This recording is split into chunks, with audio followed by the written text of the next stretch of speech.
Hello, hello. As you can probably tell, during this time of the year, it is Artfight season. And I've been putting a lot of work into Artfight this year. I believe so far this has been my best Artfight. For those who don't know what Artfight is, it's basically a giant trading game.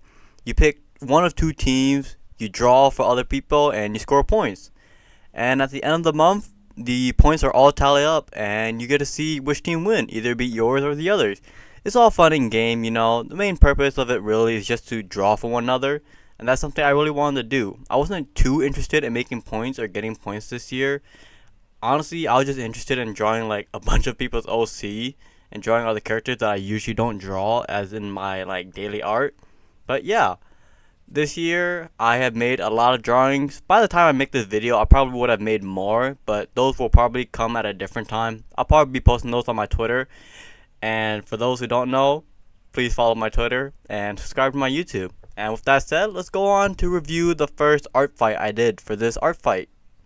Man, as you can probably tell, I'm going unscripted. Okay.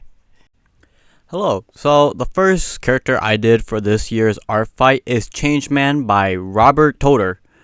Uh, Usually I don't draw robot characters, but seeing this character, I had to give it a shot, you know. Really good design and really good color palette too while I'm at it. Uh, Changeman was a really simple design, which is one of the reasons too why I decided to pick it off right off the bat. And I read the bio of Changeman and I really like it. So Robert Toder said that he's a friendly robot that likes learning about a lot of different things, and he has the ability to scan things and gain data from them, which is something I really like. And I think another thing I also really like and really favor is robots who are connected with natures. You know, I feel like it's a really simple trope, two opposites that work really really well with one another, and I really like it. The color palette too is something I also really like. The green, the yellow, the red, the black, it all mixes very, very well and also gives off like a pretty naturally look feel as well. Maybe it's just me, but hey, you know. I also really like the way that the face is done as well, because the face just changes depending on how he's feeling, you know, and that's really simple, but it's still very effective in conveying emotions, especially from a robot who doesn't have too much facial features besides his eyes. And yeah, I decided to draw Changeman with a little ant because I feel like he'll be scanning the little ant, wanting to learn more about the little guy. And something that the OC artist also told me after seeing my artwork was that they're antenna buddies, which is something I did not plan out at all. I forgot and didn't realize that they both, the ant and Changeman, have antennas. So I think that's a really cute idea that I made for them.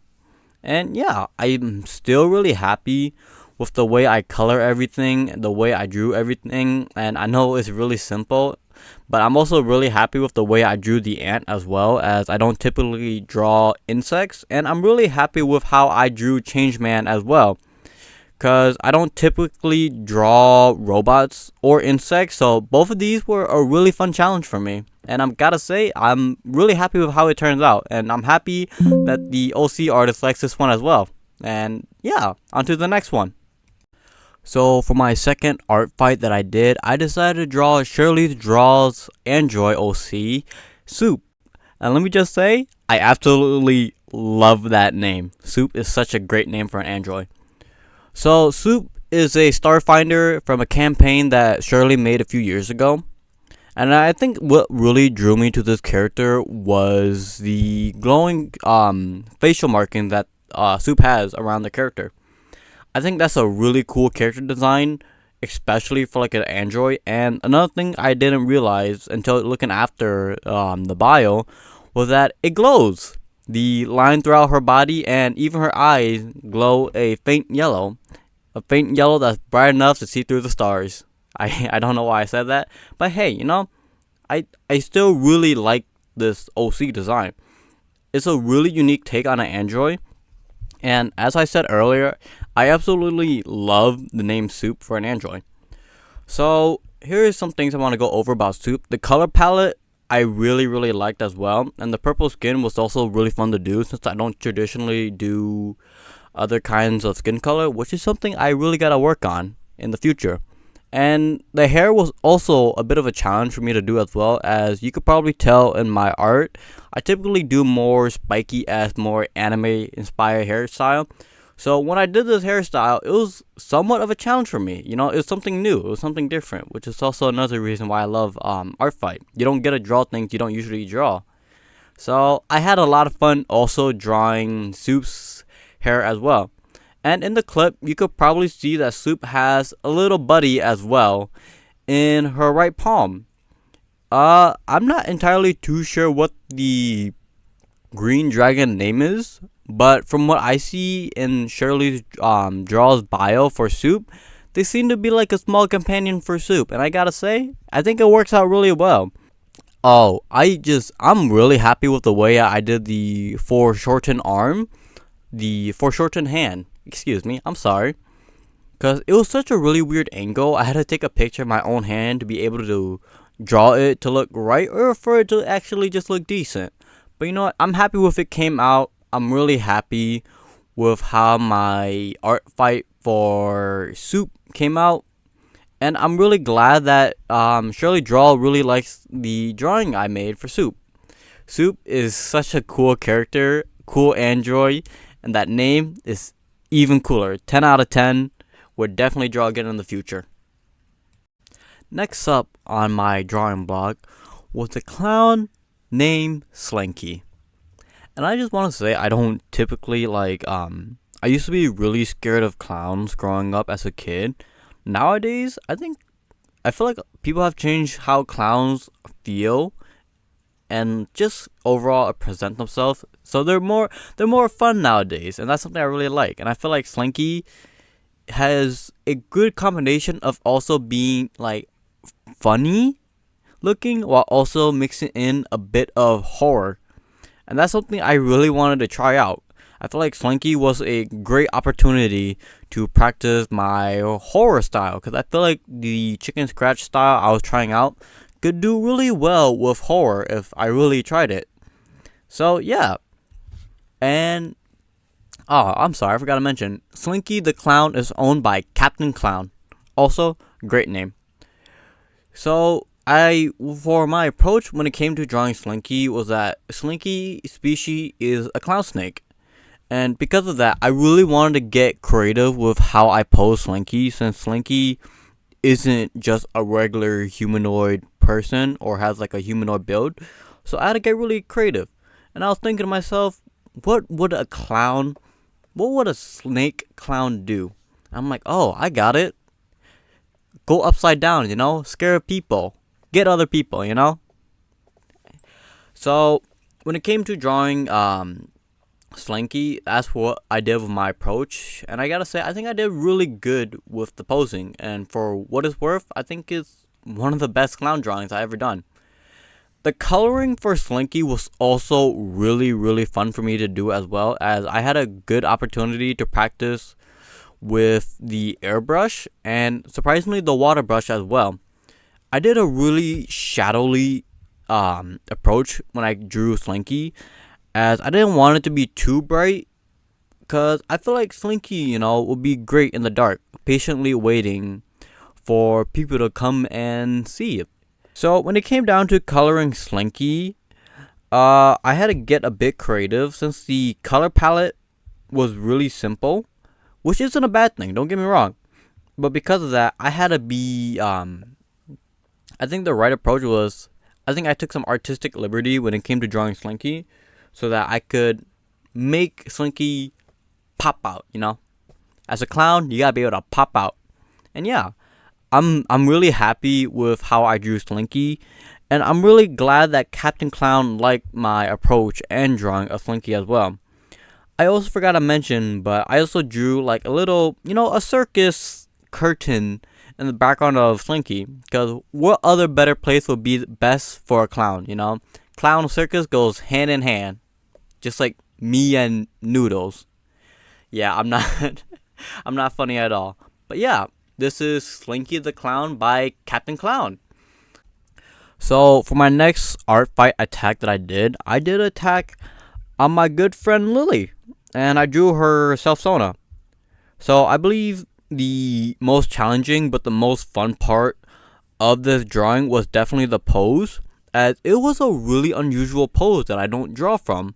And the fact that I decided to not just draw this pose in a flat angle was that I try to make it so that it curves, the horizon line curves, so it shows off the pose a bit better and in a stronger way. Another thing I really was really proud of myself for drawing was drawing the fairy wings. I don't typically draw wings, which was a challenge on its own. And another thing is that I don't typically draw transparent or use transparent coloring. I more often than not just use solid coloring and then just render it alone like that. But with the fairy wings, I definitely had to do it so that the color wasn't a flat color, because I still really wanted to show off the drawing I made of Lily in her outfit. Cause Lily's a fairy, and that's something I gotta draw, man. I can't be skipping out on something like that important. So, what else can I say? I really like the drawing. I'm really proud of the coloring I did. Ooh, I remember now. Um, as you could probably tell in the clip, there's like this sharp or like this aura around her.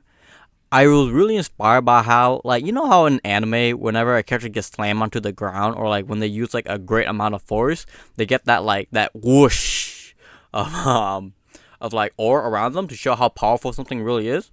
That's something I really want to capture, and I'm so happy that I did that, because I feel like it adds a lot to the drawing. Because I feel like without it, it would simply just be somebody pushing onto a wall or setting up a barrier. But with that blast, I feel like Lily is putting all of her power, all of her energy into forming that one barrier to protect everyone in the forest and to protect the forest, to keep the humans out. Just great story, by the way. I should add that. And just great concept as well. And yeah, this is Lily's persona, or VTuber. And I gotta say, make sure to check Lily out when she streams. She's a great streamer and she's a great VTuber. Sorry, I'm studying over my words. So the next OC I drawn is Kanya, owned by I Hates Friday. Let me just say, Kanya was a fun design to draw a artwork of, because Kanya is a magical girl, and I don't think I ever drawn a magical girl till now, and she has electrical powers, and that's something I really, really wanted to capture. But before that, let's talk about the line art I did. So I felt like the chicken scratch style that I did for the line art works probably the best here, as it gets off a really shocking, as I feel like electricity isn't something that's really simple. So yeah, it gives her it brings out the shock value of Kanya, and that's something that I think I did really, really well. I think another thing I really like as well is the lightning marking throughout Kanya's body, as to show that like she's really powerful. She's really shocking. She's strong. She's physically strong too. Just a fun design overall. Also, I really like the eye patch too. Now, so when it came to coloring Kanya had a lot of yellow, and because of that, I took a big inspiration for her electricity as well. So I don't typically draw electricity. That's probably one of the few things I draw the least of. But because of Kanya's ability, I had to draw electricity coming out of her one way. And the way I did it was Kanya shooting like a blast of lightning. I believe the hardest part was trying to get the lightning to have a normal, or to look realistic, of like a kind of like how how lightning doesn't just come down in one straight line. It staggers out. That's something I really wanted to capture for Kanya when she was using her ability, when she was using her power. And I feel like in the drawing, I was able to capture that. For my first time, I think I did really, really well. I also really like the posing I did for Kanya as well, as the posing gives off a strong and intimidating stance. Because, Kanya is strong. And it's said that in her bio, she's a bit hot-headed. She has a bit hot-headed temper fighter. And I gotta say, I respect that. I absolutely respect that. Staying strong while also being a magical girl, that's great combo. Great combo. Back to the design. I really like how there isn't just only lightning or thunder throughout, just like her body, herself. She also has it throughout her clothing as well. So on her, on the shoulder, on her right shoulder, she has a lightning strike right there. Her clothing has lightning, and the white part on top of the outfit also has lightning. Just a lot of lightning around. Really shocking. Really cool. Really fun magical girl, and honestly, a really fun take on magical girls as well. And yeah, this is Kanya by I Hate Fridays. And that was everyone I drew for this year's art fight. I gotta say, this is probably my favorite year of art fight I have ever done, as I really got to explore a lot this year with my art style and with people's OC. I think something I wish I did do this year was probably draw a lot more. I had a lot of fun drawing everybody's OC, and I would have honestly wanted to be able to draw more people's OC. But with that said, thank you for watching. Like the video, subscribe to my channel if you haven't, and have a nice day. Hello, and welcome to the end credits. So I am super sorry for not uploading in about like 8-9 months. I've been really busy with school, and to add up on that, I have graduated. I've been having a hard time making videos, as I always seem to have an idea, but it always seems to like fall out of place. And I think another thing was that I am finally switching to editing on DaVinci Resolve. I was using CapCut on my iPhone for the longest time. So hopefully editing will be a lot easier and a lot faster, and hopefully videos come out at a much greater pace, at least once a month. If I get really good, I can maybe do 2. This video also took a bit to edit as well, as I was dreading to edit the video. But you know, I'm happy I finally got it done. Sorry for the video being a little choppy, but that's alright. Hopefully I'll learn more in the future. Alright, ta-tas for now.